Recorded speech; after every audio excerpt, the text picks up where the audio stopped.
자, 제2절 유가증권 인지우표에 관한 죄입니다. 자, 서론 보기 전에 노트 149페이지 펴보세요. 자, 위에 부분이 유가증권에 관한 부분이고, 자, 밑에 부분이 인지우표에 관한 부분입니다. 먼저 유가증권 보면 214조 1항에 위조 변조죄가 나오죠. 2항도 마찬가지고, 자, 215조에 가면 작용모형이 나옵니다. 통화죄는 그게 없었죠. 유가증권부터 문서죄까지 작용모형이 등장하고요. 허위 작성도 나옵니다. 그 다음에 행사죄가 나오고요.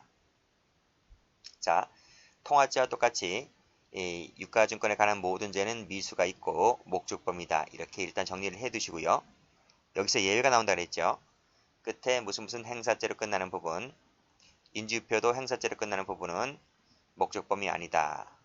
정리하셨죠? 자, 두 번째. 자, 위조 변조죄는 예비 음모가 있습니다. 그렇죠? 통화죄도 있었지? 근데 유가증권에는 예비 음모가 있는데 필요적 감면이라는 조항이 없다는 것을 기억을 해 두시고요.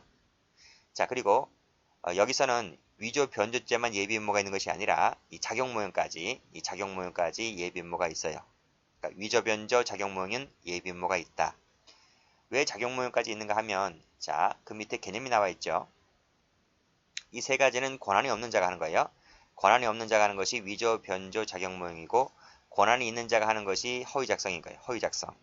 그래서 이 유가증권에서 위조 변조, 그 다음에 작용모형 하나, 둘, 세 가지죠. 이 세 가지는 예비 음모가 있는데 필요적 감면이 없다는 것을 기억을 해두시면 될 것 같아요.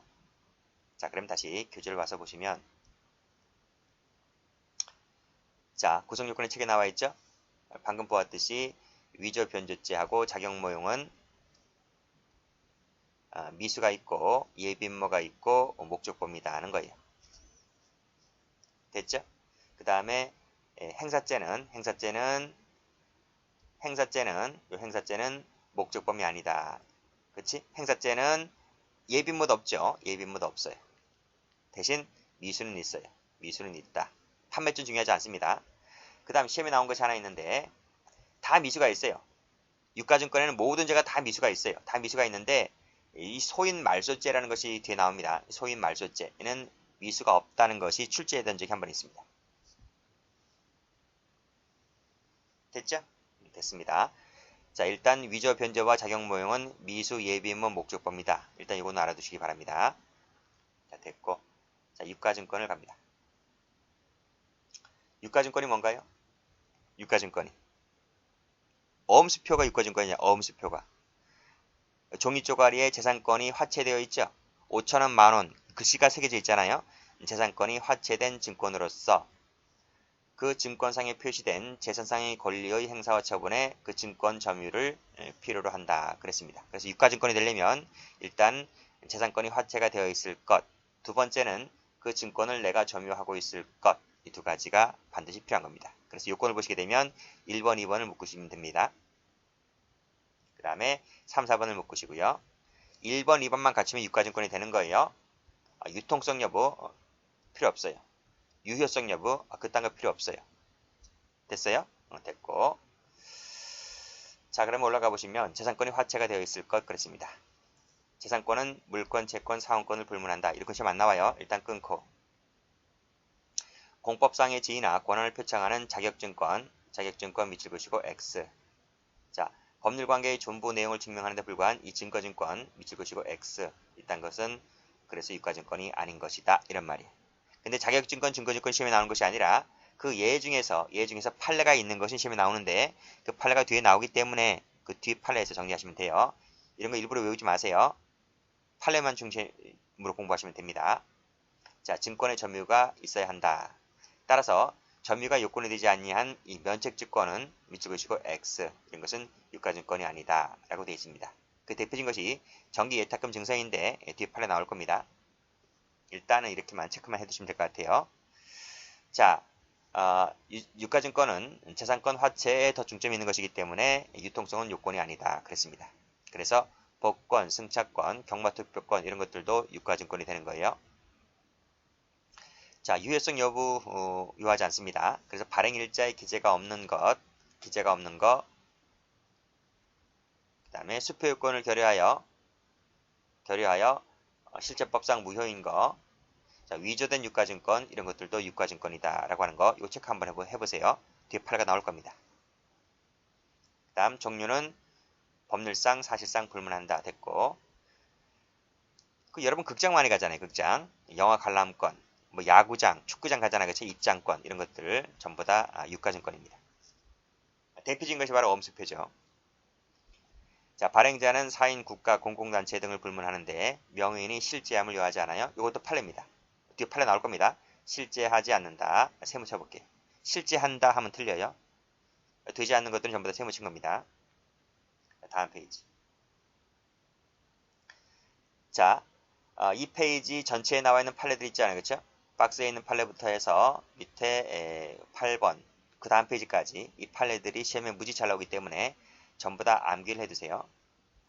자, 첫 번째 판례 가보시면 유가증권은 뭐뭐를 총칭하는 것으로서 이 두 가지가 있으면 성립하는 것이므로 반드시 유통성을 가질 필요는 없다. 유통성 밑줄 그시고 X. 됐죠? 자, 이제 유가증권에 대한 판례 볼 텐데 빨간 펜 들어보세요. 회원형 리프트 탑승권 동그라미. 그치? 우리 맨 앞에서 재산세 일반론 할 때 배웠죠? 공중전화 카드 동그라미. 이거 외우라고 그랬죠? 제가? 주권 동그라미. 할부 구매 전표 동그라미. 그 다음 일본국 대장 대신에 발행한 것으로서 잔고 확인증, 위조된 잔고 확인증입니다. 위조된 잔고 확인증, 잔고 확인증 동그라미. 이것도 유가증권으로 보았고요. 그 다음 신용카드 밑줄 그시고, 자, 밑에 1번을 보게 되면 여기도 신용카드 나오죠.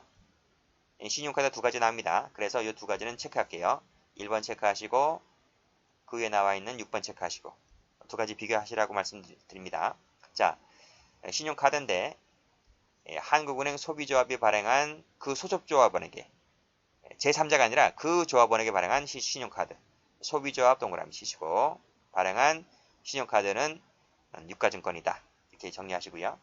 그러나 파란색으로 신용카드 업자 세무 치시고, 삼성카드, LG카드입니다. 그렇죠? 이런 것들은 삼성카드라든지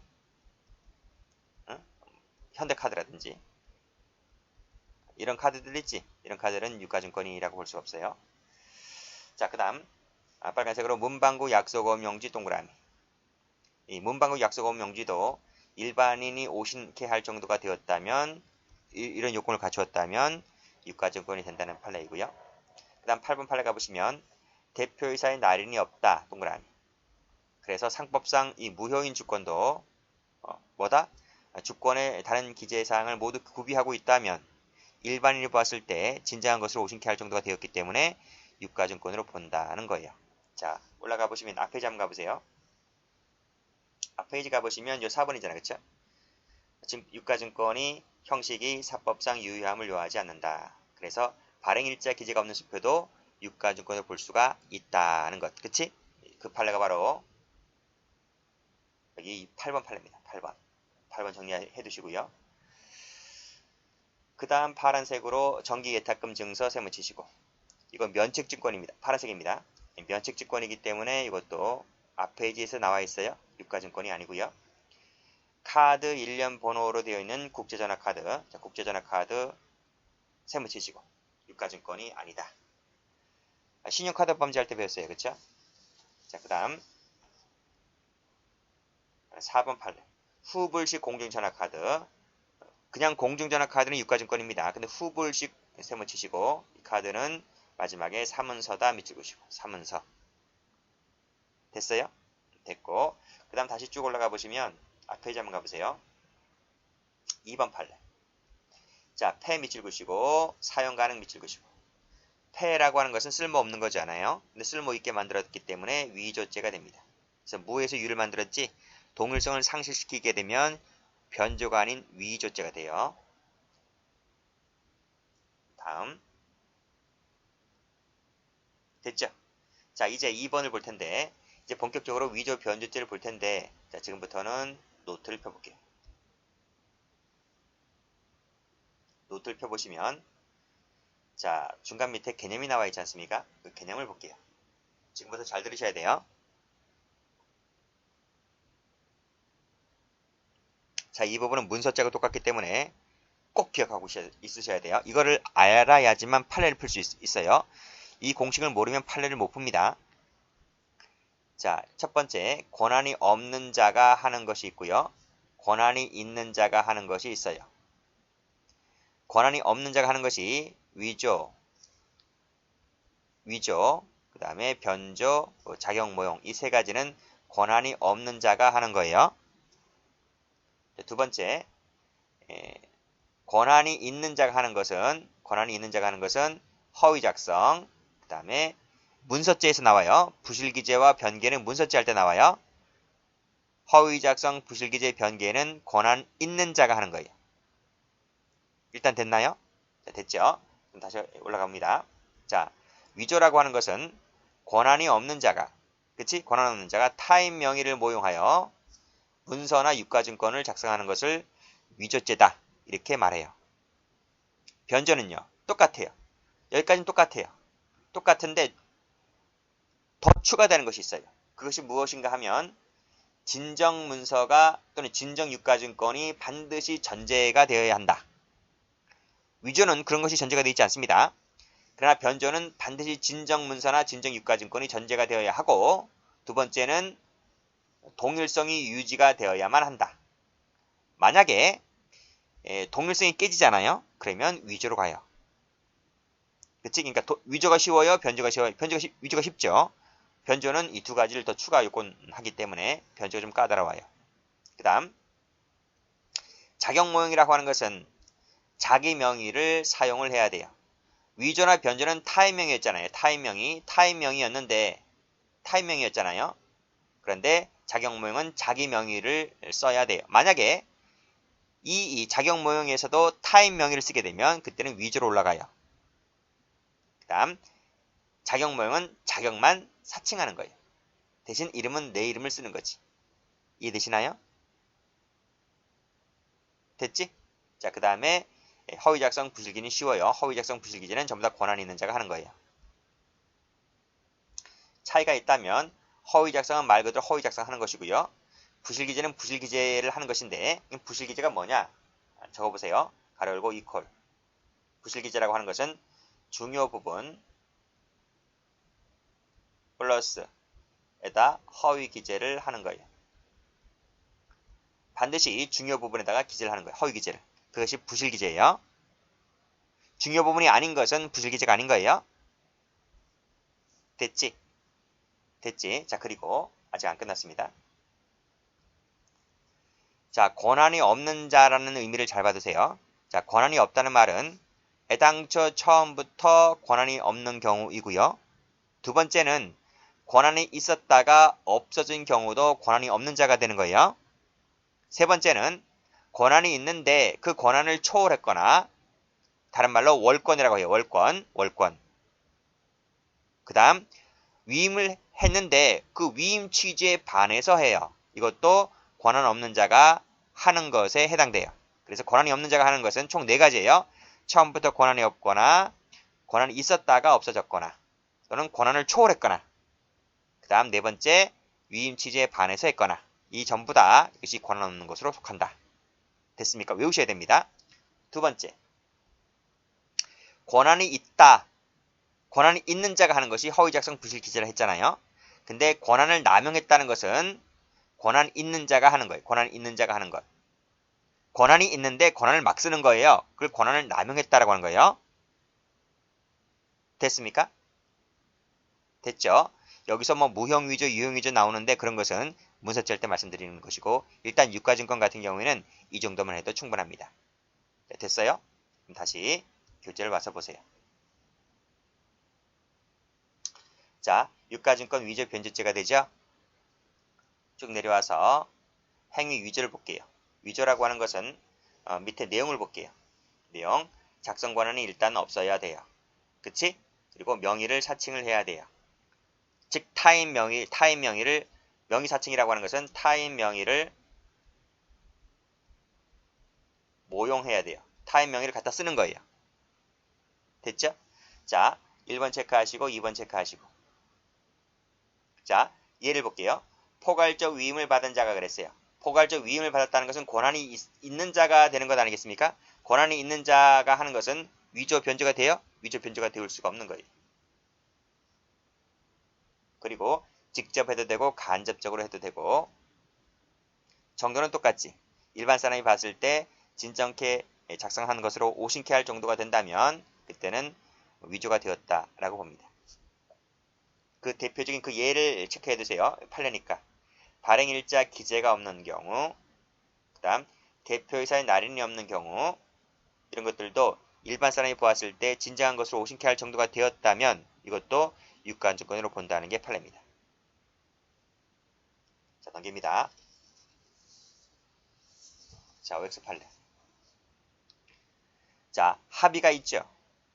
합의가 있잖아. 발행자와 합의가 있잖아. 그럼 권한을 위임받았다는 얘기인데 밑에도 합의가 있잖아. 근데 어떻게 했다는 거예요? 빨간색으로 이 한도를 넘었다. 초월했다. 2번도 초월했다는 거예요. 그치? 이걸 뭐라 불러? 월권이잖아. 월권. 월권행위잖아. 월권행위는 권한이 없는 자가 한 것이죠. 그래서 1번 마지막 줄 새로운 약속음을 발행했다고 했을 때 이것은 위조죄가 된다. 2번도 마찬가지고요. 3번 볼까요? 타인이 위조한 액면과 지급기일이 백지로 된 약속어음을 자 백지래요. 백지 밑줄 그시고 이 백지를 어떻게 했대? 그 금액 액면란에 금액을 기입하여 그 위조음을 완성했대요. 완성 동그라미 쳐보세요. 그럼 뭐가 돼? 또 다른 별개의 유가증권을 만들었죠. 백지에다가 뭘 기입을 해서 완성시켰잖아요. 무에서 유를 창조했잖아요. 동일성을 상실시켜버렸잖아요. 그럼 위조지. 변조가 아니고. 그리고 이것은 타인이 위조한 것을 기반으로 해서 또다시 위조 행위를 또 하나를 만든 거잖아요. 그래서 별개의 유가증권 위조죄가 되는 것이고 죄가 각각 성립하는 것이기 때문에 위조죄 두 가지가 되고 경합범이 되는 거예요. 경합범이다. 죄가 두 개다 이런 말이에요. 출제 잘 되기 때문에 별표 하나 바꿔둘게요. 그래서 이 3번 판례는 무에서 유를 창조했기 때문에 위조가 된다. 별도로 위조가 된다는 거예요. 자, 4번도 마찬가지입니다. 폐지지, 폐지. 폐지, 쓸모없게 됐지? 빨간색으로 외형을 갖췄다고 했으니까 쓸모있게 만든 거지? 무에서 유를 만들었지? 위조죄가 되는 거예요. 그래서 요 3, 4번은 비슷한 판례이니까 묶을게요. 이 3, 4번은 동일성을 상실시켰다. 동일성이 깨졌다라고 해서 위조를 인정했던 판례입니다. 5번을 가볼게요. 자, 5번을 보시게 되면 허무인 동그라미, 무효 동그라미, 사자 동그라미, 허무인 동그라미. 그치? 그 밑에 사자명의 동그라미. 앞에서 뭐라 그랬어요? 우리 맨 앞에서 그 유가증권 그 서론 봐봐요. 서론에서 그 2번 유가증권 개념정의 보세요. 마지막 발행자 보세요. 발행자. 명의는 실제함을 요하지 않는다 했잖아요. 그래 여기처럼 사자 허무인 명의라 할지라도 일반인이 보았을 때 진정한 것을 오신케 할 정도가 되면 유가증권 위조가 되는 거예요. 그치? 자, 그래서 5번을 가보시면 두 번째 오신만 나오지? 오신 나오지? 6번에서 세 번째 줄 오신 나오지? 그치? 그래서 이 5, 6번은 비슷하기 때문에 묶을게요. 자, 6번에 2번을 볼게요. 사자 명의로 된 약속음을 작성함에 있어서 그 발행 일자를 그 명의자의 생전 중의 일자로 소급을 했다. 요거 밑줄 짝으시고.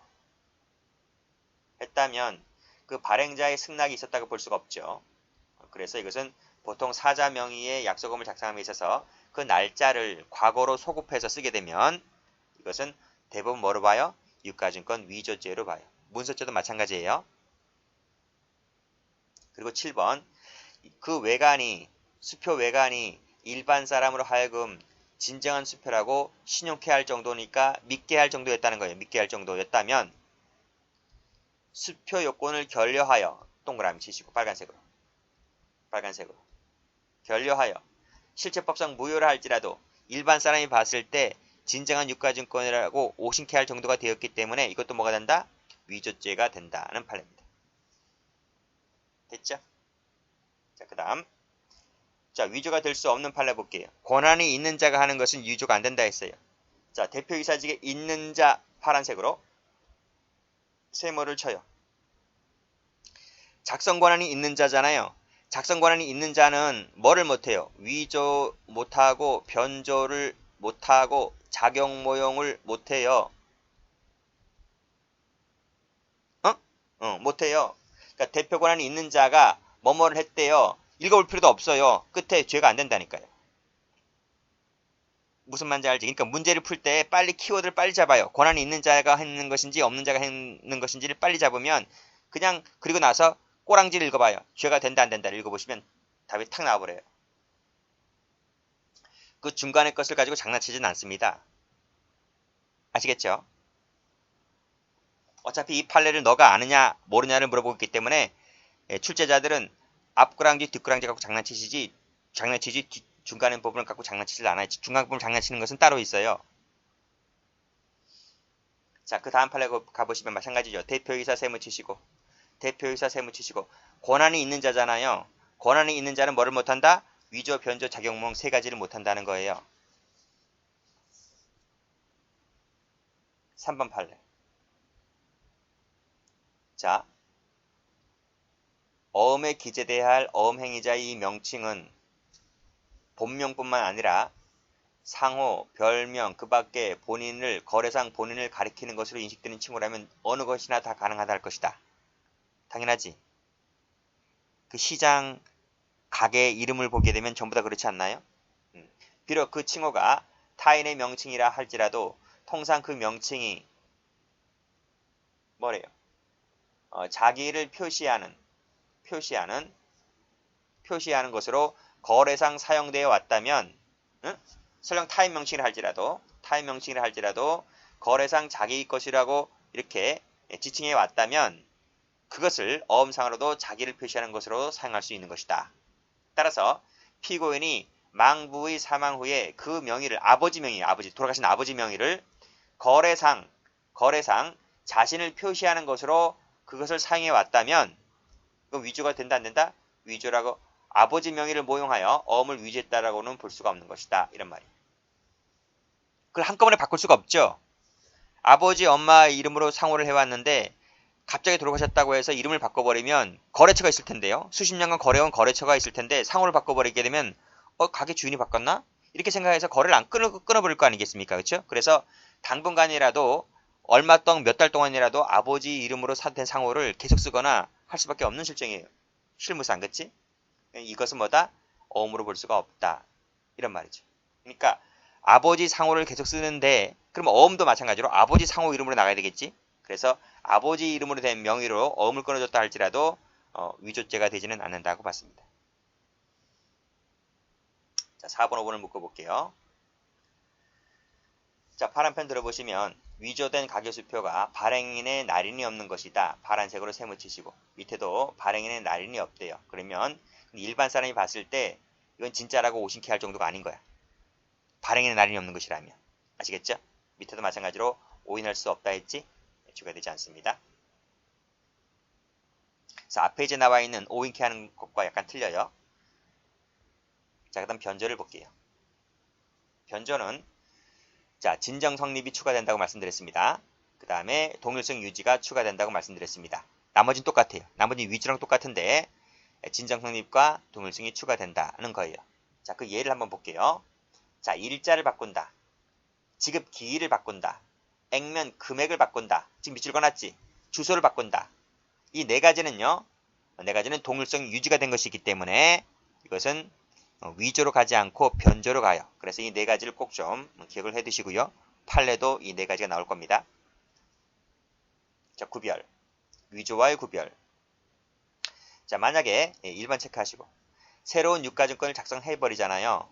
동일성을 상실시켜 버리잖아요. 그러면 뭐가 돼요? 위조가 되는 거예요. 얘도 체크를 해두세요. 얘 파란색으로 체크해 보시면 신료가 되었는데 힘을 불어넣어서 새로운 유가증권을 만들잖아요. 무에서 유를 만들면 위조가 되는 거예요. 기간에 경과한 것을 경과되지 않았다고 만들거나 복권 당첨 번호를 바꿨다거나 그럼 새로운 중요한 사항을 바꾼 것이기 때문에 이건 위조로 가는 거예요. 발행인의 성명을 바꿨거나 이런 것들은 변조가 아니라 위조다. 자, 됐고 자, 2번은 됐어요. 그 다음 마지막으로 정도를 보시게 되면 오신케 할 정도이면 되는 거예요. 자, 다음 판례 볼게요. 자, 판례 별표 쳐볼까요? 밑에 판례도 별표를 칠게요. 자, 판결유지 1번. 변조라 하는 것은 진정성립, 동일성 유지. 맞죠? 파란 펜 들어보시면 이미 타인에 의해서 위조된 약속음의 기재사항을 권한 없이 변경하였다 했습니다. 여기서 위조에다가 세모를 쳐요. 위조라고 하는 것은 진정성립이에요? 아니에요? 진정성립이 아니잖아요. 그렇죠? 그래서 이것은 변조가 돼야 안 돼요? 변조가 될 수가 없는 거예요. 됐나요? 자, 2번 봅니다. 자, 약속음의 액면 금액을 권한 없이 변경하는 것은 변조가 되는 거 맞지? 금액을 바꿨다 했으니까. 자, 그러나 밑에 보시면 파란색으로 약속음의 액면 금액을 권한 없이 변경하는 행위는 금액 세모 쳐보세요. 이것은 위에서 뭐라고 했어요? 금액을 바꾸는 것은 변조가 된다 했잖아요. 근데 금액을 바꾸는 것은 위조는 아닌 거예요. 동일성이 유지가 되는 것이기 때문에 위조는 아닌 거예요. 됐습니까? 그럼 올라가 볼까요? 이미 타인에 의해서 위조가 되었다 했어요. 위조가 되었다고 했을 때 여기서 무엇이 나오지 않습니까? 변조가 나올 수 없는 거죠. 변조라는 개념이 나올 수가 없는 것이고, 금액을 바꿨다고 했으니까 동일성이 유지가 되잖아요. 동일성이 유지가 되었기 때문에 여기서는 뭐가 안 나와요? 위조가 나올 수가 없는 거예요. 그래서 갑은 이미 타인에 의해서 위조된 약속음의 액면 금액을 권한 없이 변경했다고 했을 때 변조가 될 수 없고, 그래서 위조가 될 수 없는 거예요. 위조라는 말에서 변조가 될 수 없고, 금액이란 말에서 위조가 될 수가 없는 거예요. 결국 그래서 무죄가 되는 거예요. 됐죠? 자, 밑에 판례 똑같아요. 사실관계 똑같아요. 위조란 말에서 변조가 못 나오고 금액란에서 위조가 못 나오는 거예요. 그때 답이 무죄가 되는 거예요. 그게 중요한 게 아니고 판결을 보세요. 갑이 백지, 약속음, 액명란 등을 부당 보충하여 위조를 했다. 위조 세모 쳐보세요. 여기서 뭐가 못 나온다고요? 밑에 변조란 말이 나오지 않는다고요. 자, 그 다음 옆에 금액란을 바꾸었다고 했을 때 동일성이 유지가 됐잖아요. 그래서 뭐가 나오지 않아요? 위조가 될 수가 없다. 이런 말이에요. 결국 무죄다. 이런 말이지. 이해되시겠죠? 자, 갑니다. 자, 변조죄를 인정한 판례 보면 금액란 나왔네요. 동일성 유지가 되었지? 동그라미 쳐보세요. 동일성 유지가 되었기 때문에 변조가 되는 거예요. 그리고 점원이죠. 점원은 도구지, 도구. 도구를 이용했기 때문에 간접정범 형태의 변조가 되는 거예요. 이 판례 많이 봤어요. 총론의 간접정범에서도 대표적인 판례입니다. 자, 그 다음 1번 판례 보시죠. 변조는 진정성립을 말한다 했어요. 따라서 파란색으로 이미 변조가 되었다. 변조 세모 치시고. 이건 진정성립 아니지? 변조가 나올 수가 없죠. 그 다음 2번 보시게 되면 일반적인 권한을 갖고 있는 자가 대표권을 남용했다. 권한 있는 사람이라 했잖아요. 무권한 자가 아니잖아요. 권한 있는 사람이 남용한다 했잖아요. 그렇죠? 남용 세모 치시고. 그래서 아까 말씀드렸잖아. 권한이 있는 사람은 뭐를 못한다고요? 위조 X, 변조 X, 자격모용 X. 그래서 마지막에 변조죄가 되지 않는다고 그래서요. 됐지? 그리고 위조나 변조나 전부 다 타인 명의를 모용하는 것이지 자기 명의를 모용하는 것은 위조 변조가 될 수가 있어요? 없어요. 없다고요. 기껏해야 뭐밖에 안 돼요? 허위 작성밖에 안 돼요. 재산죄로 가면 손괴죄밖에 안 되는 거예요. 됐습니까? 타인 명의가 아니기 때문에 위조 변조가 되지 않는다 하는 판례입니다. 자, 다음. 자, 4번도 보시게 되면 범위 내라고 했잖아요. 범위 내, 범위를 초월한 것이 아니잖아요. 범위 내라고 했으니까 위조 변조가 돼야 안 돼요? 위조 변조가 되지 않는 거예요. 됐죠? 자, 그 다음 죄수 갑니다. 죄수의 개수는 유가증권의 수를 기준으로 결정한다. 판례 보시죠. 자, 유가증권의 제의 개수는 유가증권의 매수다. 빨간색 매수 동그라미. 한 장, 두 장, 세 장, 네 장 할 때, 그쵸? 10장이면 죄가 10개가 죄가 되는 거예요. 그래서 두 매니까 죄가 두 개겠네요. 그래서 경합범위 되는 거예요. 됐지? 자, 앞에서 주관적 요건에서 행사할 목적이 있어야 하는 목적범위라고 말씀드렸습니다. 그런데 이 부정수표 단서법 볼까요? 자, 어음이나 수표는 유가증권이라 했잖아요. 그래서 형법이 적용될 것 같은데 실질적으로는 특별법에 의해서 처벌되는 경우가 더 많아요. 여기서도 마찬가지로 수표 같은 경우에는 일반 형법보다는 부정수표 단속법이라는 특별법에 따라서 가중처벌됩니다. 됐나요? 그런데 이 부정수표 단속법은 목적법이 아닌 거예요. 그래서 여긴 목적이 없어도 처벌돼요. 빨간색으로 수표 동그라미 치시고 행사할 목적이 요구가 되지 않는다. 그러니까 형법이 더 까다로운 거지. 그쵸? 근데 부정수표 단속법 같은 경우는 목적법도 아니고 형량도 더 높아요.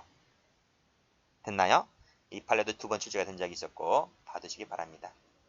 자, 기재의 위조 변제죄는 거의 출제가 되지 않습니다. 자, 넘겨보시게 되면 검은색 펜 들으세요. 어음 발행인이라 할지라도 그 기재 내용을 기재 동그라미 치시고 바꾸었다면 유가증권의 권리의무에 관한 사항을 이 기재를 변조했다고 본다라고 봤습니다. 출제 거의 되지 않고 여기까지 합니다.